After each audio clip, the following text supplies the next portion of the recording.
Guys, deluded. I feel that I have to revisit the Pochettino and Alderweireld saga. Now, Toby's long been said one of the best, if not the best, in the Premier League. Fantastic partnership with Toby Alderweireld. I mean, when it was Walker, Rose, and the two centre halves inside, arguably Spurs had the best back four in the league, gaining a load of plaudits. People were saying, how did Spurs pull this one off? He looks like he could join the Madrids and Barca's, and a lot of that's true. But this season, he's played, he had ankle injury, and he's been out for a minute. He's been fit since February, I believe. And yeah, he just hasn't been installed back into the starting lineup. Now, with the World Cup next in a couple months, Martinez has said, the Belgian manager, that Alderweireld needs to play games because he's got no guarantee of a World Cup spot. Personally, I think he's acting because you know you're going to take Toby. Who are you not going to take? There's Toby, there's Jan, there's a couple others, but Toby's your best centre-half, or if you want to put him at fullback, so don't show off in that regard. We know a big reason for Toby's lack of absence is because he's been injured, but he's been fit since February. He played 90 minutes, I believe, against Rochdale. Didn't play a part in the Juventus game. It's the contract business. Now he's 20. From Toby's before we even speak about that, his agent has spoken about. I've been here before talking to you guys about this. His agent has said that he can go and play for all of these clubs. Everybody's chipped in.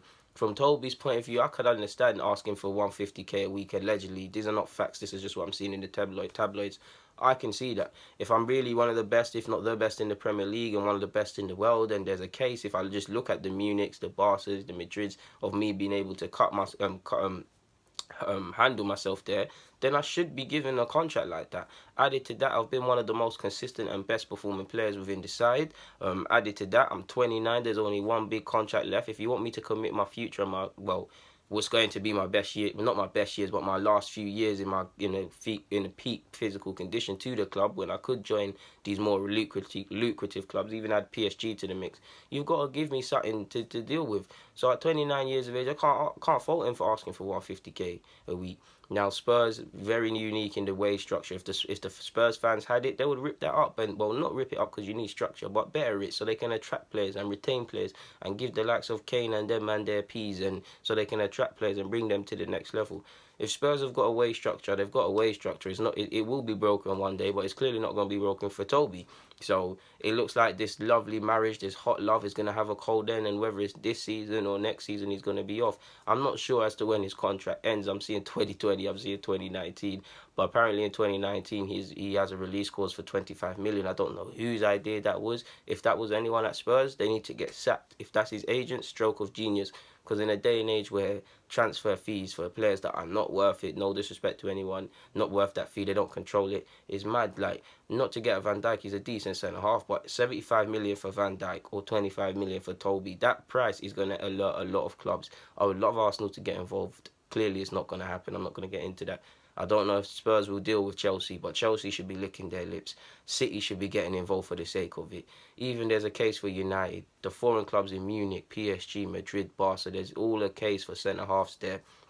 He's 29, so there's not going to be that much longevity. But when you consider he could keep going until he's 35, maybe 33, there's a good few years left in the man.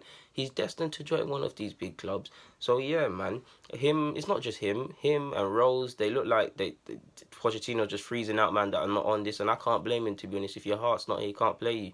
Compare Rose 12 months ago till now. He probably goes to the World Cup for me. He would if I was the manager. But when you consider Young can be used, his form has been okay up until recent. There's Ryan Bertrand. There's a couple man that could take that left back spot if he's not careful, and them things there. A couple formation changes could change things. So yeah, man, I get why he would ask for that. why Toby would ask for that, man. I fully get it. Pochettino's case, if I was him, I think he's put in a difficult position. I personally believe, clearly, if it was up to him or if he could and the dynamic was different, he would handle this and give him a new deal.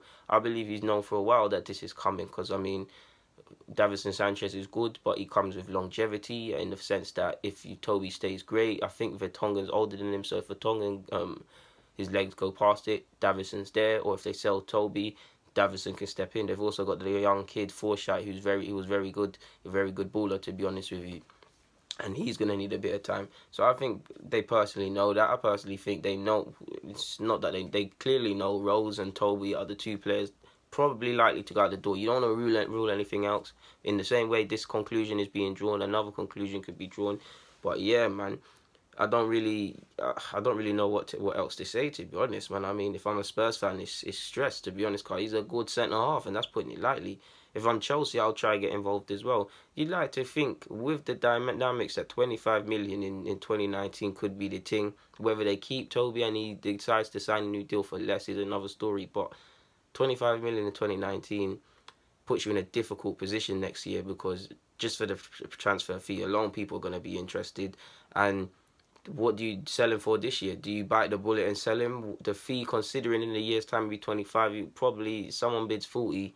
I wouldn't bid no more than 40, to be honest with you, just because of these dynamics. This got to tempt Spurs, surely, and he should be getting way more than 40, of course, but it's a difficult position negotiating wise. People have put themselves in with this release clause that becomes active. So I believe technically Spurs can tie him down till 2020 with the whole contract stuff, but the 25 million, like, and it's a release clause, it's out of Spurs' hands.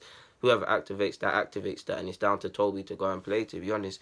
So yeah, if I was a Spurs fan, they're not using him, so I mean, they're not using him per se, so there's nothing they can do in that. I mean, they resigned. I'm pretty sure every humble Spurs fan is resigned to the fact that he's going to leave the club.